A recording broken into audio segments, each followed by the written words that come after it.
Hej, der er noget, jeg sådan lidt brænder efter at sige.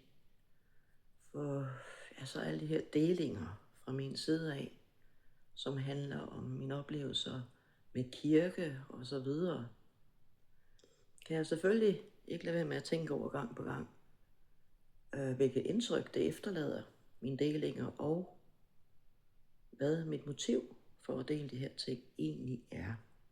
Og jeg må ja, kigge lidt indad, bede til Jesus, fordi at jeg synes, det er sørgeligt at skulle fortælle de ting.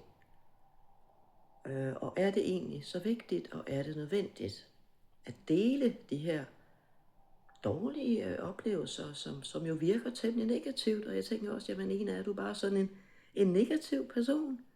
Og det er jo så ikke i hverdagen.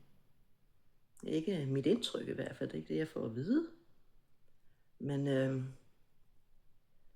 nu, for eksempel så for nogle år siden, der var jeg inde på en side for kristne, hvor man debatterer og så videre, og okay, det kunne da være interessant. Og ret hurtigt fandt jeg ud af, at de bed af hinanden på grund af forskellige opfattelser, hvad handler om Bibelen og tro, og den ene var værre end den anden at høre på. Og jeg tænkte, hold da op, er det sådan, de kristne indbyrdes skændes og ikke kan ligesom rumme uenigheder?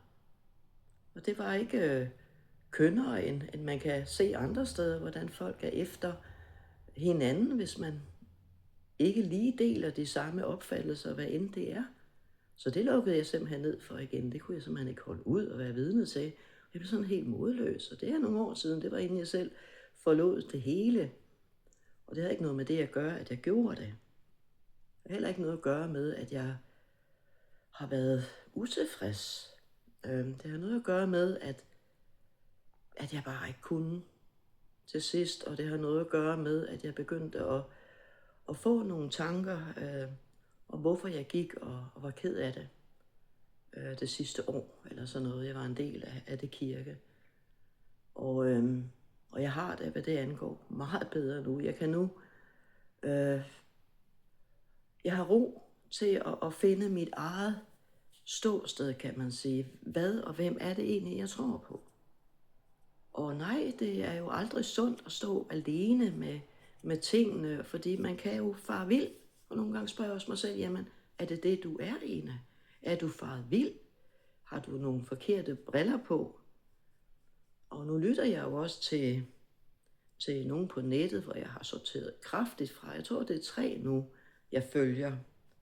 Og der er blandt andet en, som sådan rent historisk går tilbage i tiden, og som selv har været født ind i noget grimt kirkenået, men det var så nærmest kultagtigt, og det synes jeg ikke, det er det, jeg har været en del af, har været kult.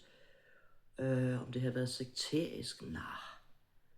Men han er interessant at lytte til, fordi han har ikke noget personlig agenda på den måde, at han sviner mennesker til, men han går tilbage i tiden og finder ud af, hvordan startede hele den bevægelse, hvem var det, og hvad har det udviklet sig til, og han er jo selv kommet ud af det, selvom han voksede op i det, og har familie der. Og det er ikke nemt for ham, og som han også siger, jamen han har jo oplevet ting, som aldrig helt forsvinder, så han er jo meget forsigtig med at tro på hvad og hvem som helst. Det er jo klart, det er jo sådan, man får det. Men altså er det vigtigt at dele de her budskaber? Og jeg har glæde af dem, jeg lytter til, ligesom, de forstår. Og der er nogen, der ligefrem sætter ord på, hvordan jeg har haft det, og hvordan jeg har det nu efterfølgende. For det er jo heller ikke nogen let opgave at træde ud af noget, man har været en del af i mange år. Så er det ikke, når det handler om tro, så er det ikke, når det handler om Gud. Og det, som jeg synes kan være forfærdeligt, det er det indtryk, man i nogle miljøer kan give af Gud selv. Og det er det, jeg nyder nu, ligesom selv at finde roen til, hvem er du egentlig, Gud, og hvad er det egentlig, der står i Bibelen om ham, og hvad er det, han selv siger der, for jeg har fået mange ting at vide, som jeg jo efterfølgende, som jeg nævnte, har fundet ud af, det ikke helt stemmer overens med sandheden. Og det har jeg ro til, og jeg nyder det, og jeg føler mig virkelig fri. Men er det nødvendigt og vigtigt for mig at dele de her oplevelser? Det er jo så spørgsmålet. For en tid siden lyttede jeg til en dansk kvinde, og uden at jeg skal bruge hendes historie, så tager jeg alligevel noget af det med. For jeg synes, at hendes budskab er ret vigtigt, men også skræmmende. Hun blev født ind i pinsebevægelsen, og er vokset op der. Og det hun ligesom fik at vide lige fra søndagsskoletid af, det var jo skrækkeligt billede af Gud, hun fik. Hvis ikke du, og hvis du, sådan en Gud, der straffer med helvede og evig ild og smerte, og så hun er vokset op med en frygt så stor. Nu skal jeg passe på, hvad jeg siger. Jeg kan også huske sådan en søndagsskolesang. Pas på, lille øje, hvad du ser. Pas på, lille øre, hvad du hører. Pas på, lille mund, hvad du siger. Og jeg tænker bare, sikke noget at sige til børn. Og hun oplevede jo simpelthen, at det var mishandling. Hun er vokset op under, skrækkelige kår. Og jeg synes, det er trist, at der er nogen mennesker, der kalder sig kristne, om de er det eller ikke er det, det skal jeg ikke afgøre. Men som giver det indtryk og billede af Gud, og jeg ved, mine børn har lidt af den samme opfattelse, og de tror da i hvert fald ikke på Jesus i dag. Ikke den, de har fået præsenteret i de miljøer i hvert fald. Så og jeg er glad for, at de ikke er en del af det religiøse miljø i dag. De er sunde og fornuftige i deres tankegang og deres måde at anskue tingene og livet på. Der er nogle gode børn. Det er utroligt, at der er kommet gode børn ud af alt det her. Også min egen historie og baggrund. Og jeg har rodet rundt, ikke? Men den her kvinde, hun kom så ud af det.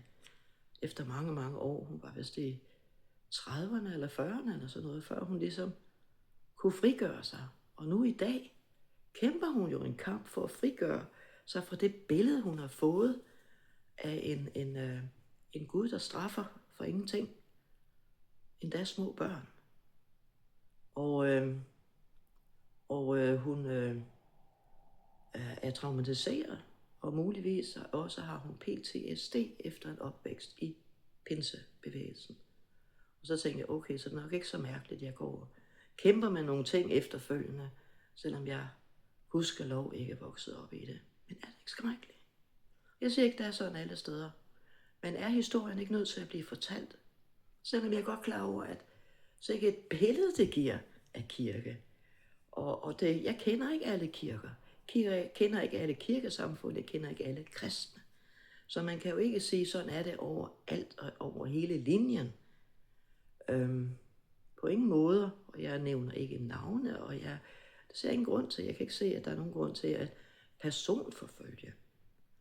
Men skal historien fortælles? Jeg synes, det er vigtigt, selvom det er sørgeligt. For det er udenforstående, jamen de kristne og kirke og religion, det er noget af det værste og krigeriske og negative angrebslystne mennesker. Og ja, det er det billede, man får. Og nu sidder jeg også gang på gang og deler om dårlige oplevelser med kirke og kristne. Hvad er det for et billede, det giver?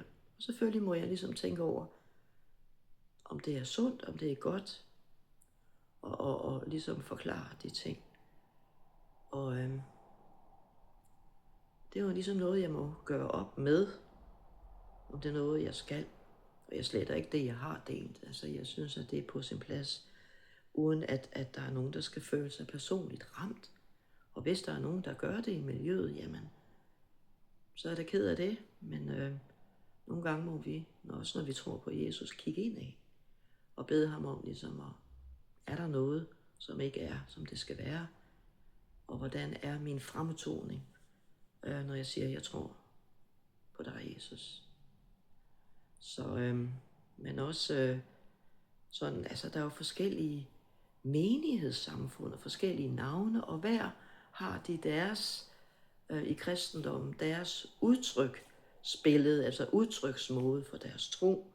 Og nogle har én ting, de går voldsomt op i, og andre noget andet, og en tredje noget tredje. Og det er da mega forvirrende. Og nogle har en lille gran sandhed af det, og nogle andre af det. Og det er ligesom det, man har startet menighed og tro og kirke på. Det er nogle specifikke ideologier, teologi og principper. Og så kan man jo spørge sig selv, i hvert fald mig, er det egentlig det, at jeg vil gå op i noget menneskeskabt? Fordi mange gange er det jo nogen, der for mange år siden har fået nogle tanker og idéer og mener, at de har fået en åbenbaring fra Gud, og de har set ham, og Jesus har talt med dem, og han har sagt sådan og sådan til dem.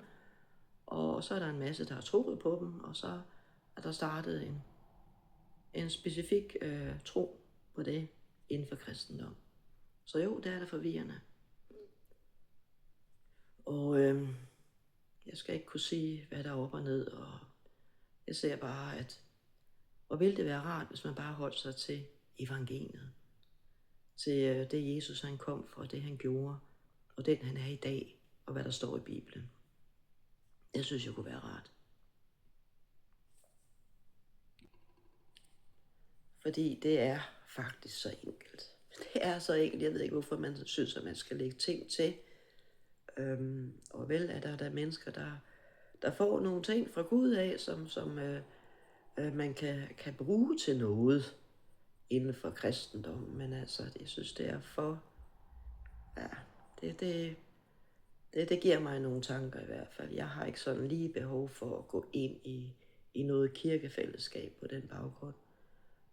Selvom jeg da gerne vil have fællesskab med nogle andre, som tror på Jesus, og man kan sidde og tale stille og ordentligt om ens forskellige ting, man har læst i Bibelen eller sådan noget, eller en bestemt ting, man tror på, fordi det er aldrig godt, og det er aldrig sundt at være ensporet og ensrettet, og ligesom have skyklapper på overfor, hvad andre tror og tænker og mener. Det er aldrig godt. Så det vil jeg da meget gerne. Jeg er ikke bange for mennesker, der er en anden opfattelse og mening end mig. Tværtimod, så er jeg gerne snakkende. Det synes jeg vil være interessant. Og jeg er nødt til at finde det på nettet. Ja, jeg ved ikke, om det eksisterer her i Danmark, men i hvert fald, samtidig er man nødt til at tænke sig enormt godt om.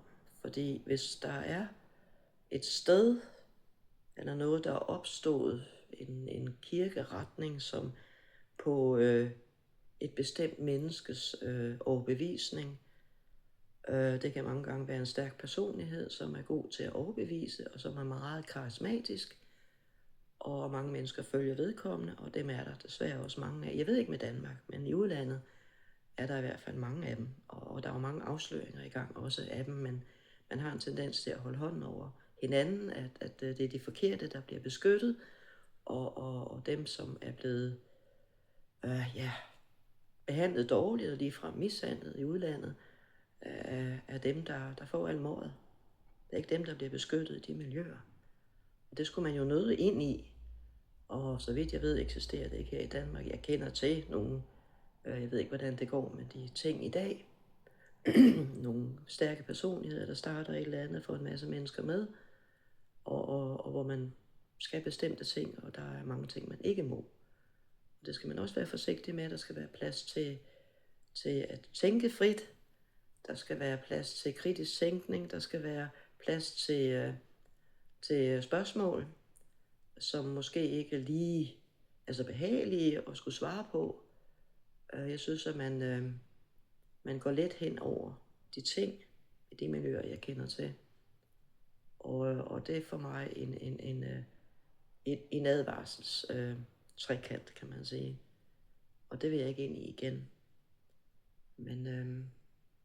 Men igen, det var sådan lidt tanker. Hvorfor dele den her slags ting? Er det vigtigt, det bliver sagt, og giver det ikke et fuldstændig fejlfortolket billede af kirke? Og så vil jeg lige slutte af med at sige, hvad er kirke? Hvis man læser, hvordan kirken den begyndte i det nye testamente. Hvorfor blev de kaldt kristne? Altså de her efterfølgende disciple, efter Jesus han var opfaret til himlen, som der står, at så var Simon Peter den, der fik ansvaret af Jesus selv til at være hyrden. Og man samledes dagligt, står der, og delte ord og tro med hinanden, og sørgede for hinanden, og det de blev kendt på ude omkring i byen, det var jo, at de elskede hinanden. Det var, at de delte alt med hinanden, og at de hjalp folket. Og det var også det, Jesus sagde, at det er det, vi skal kendes på som kristne og som kirke, det er, at vi elsker hinanden.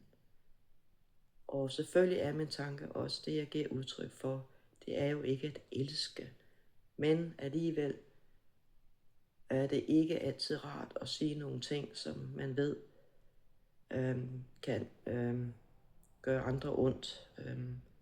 Nogle gange må tingene siges, og det kan man altså også læse både med Jesus og efterfølgende disciplene og kirken, som opstod der. Men de fik navnet kristne, og fordi at de mindede om det Jesus han havde været for dem.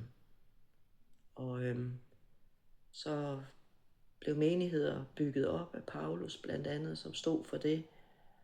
Og han har mange breve, hvor han underviser i, hvad det vil sige at være menighed og være kirke.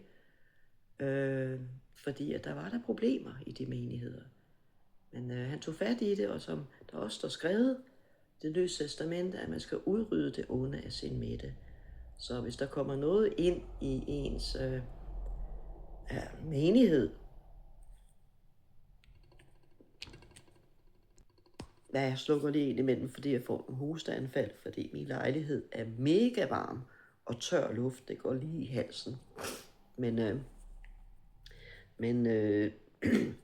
han underviste jo om, og ligesom satte standarden for, hvad det vil sige, og han er jo også meget inde på, Paulus, at i menigheden, kirken, bygger man hinanden op, opmuntrer hinanden, og vi har jo alle sammen nogle ting at slås med. Og det skulle jo nødt være sådan, at man kommer ind i en forsamling, hvor det skulle gerne være Jesus, at vi alle sammen repræsenterer. Og nej, jeg er ikke deroppe, hvor her er Gud og Jesus hele tiden. Jeg lever et ganske almindeligt liv. Jeg hygger mig, og jeg har faktisk kun ikke-kristne venner. Så jeg har det fint, og jeg har kun ikke-kristen familie. Så det er faktisk temmelig afslappende, for jeg ved, hvor jeg har dem henne. De lægger ikke skjul på deres mangler, eller hvad man skal sige, vel? Og det skal der gerne være plads til. Men det er i hvert fald vigtigt, at man i en forsamling kan være afslappet, føler man af sig selv, og at der ikke er en masse skæve regler. Men det der med så udrydde det onde af jeres smitte, hvis der kommer noget ind i menigheden. Og det er jo derfor, det er vigtigt med ledelse, som i Bibelen kaldes præst eller forstander og ældste. Det hedder noget andet i dag, men det er ligesom deres opgave at kunne spotte, og en hyrde passer altså på sine får, at de ikke bliver et af ulven, og man skal passe på, at der ikke kommer nogle ting ind, som skaber forvirring, og som også får folk til at gøre ting, som ikke er godt. Måske det, man kommer fra, hvad man så end har været i, og måske været afhængig af, at man skal passe på. Passe på hinanden. Ikke udsætte hinanden for store og voldsomme ting, så man vælter, vel? Det skulle gerne være modsat den anden vej. Men også, at der kan nemt snige sig noget ind i sådan en kirkefællesskab, som ikke med første øjekast kan ses, men det er jo det, man har ledelsen til at kunne spotte. Og så er de jo også nødt til at ligesom have deres tro og liv på plads, kan man sige, og være gennemskuelige. Ja, det er sådan lidt mine tanker. Men igen, jo, skal man dele de her ting. Det ser ikke godt ud af til, at de kristne sådan er efter hinanden. Men Som også hende der, den unge kvinde, som efterfølgende, der var vokset op i pinsebevægelsen, hun er ateist i dag. Og jeg vil bare sige, at hun har aldrig haft det her personlige kendskab til, hvem Jesus er, og hvor højt elsket hun egentlig er, og hele tiden har været af ham. Og hun har vokset op i troen på, at kirke, det var den bygning der, og det var alle ritualerne, det var prædiknerne, det var lovsangen. Som personlig kendskab til Jesus fik hun tilsyneladende ikke i det miljø. Og hvor mange af dem findes der i de miljøer i dag? Og nej, desværre så er det ikke altid Jesus, man får indtryk af i fællesskaberne. Og det er sørgeligt, og derfor tror jeg, det er vigtigt at få budskaberne ud og sige, det er altså ikke sådan, som man mange gange oplever det i kristne fællesskab, at Gud er sørgeligt. Og jeg siger ikke, det er alle steder, jeg siger ikke, det er alle kristne, men man kan ligesom fornemme, at det her er en person, der er behagelig at være sammen med, det her et sted, der er rart at være, uden at der bliver krævet ting af en, som virker helt uhyrlige. Og Gud siger, og Gud har sagt, og så videre. Så ligesom sådan, det har Gud sagt til mig. Ja, jeg passer på med det. Men jo, det var sådan lige lidt igen om kirke. Ja. Så vil jeg bare videre med min dag. Så ønsker jeg, at du skal have det rigtig, rigtig godt. God sommer. Den er varm her i Danmark i de her dage. Men det er det godt, ikke?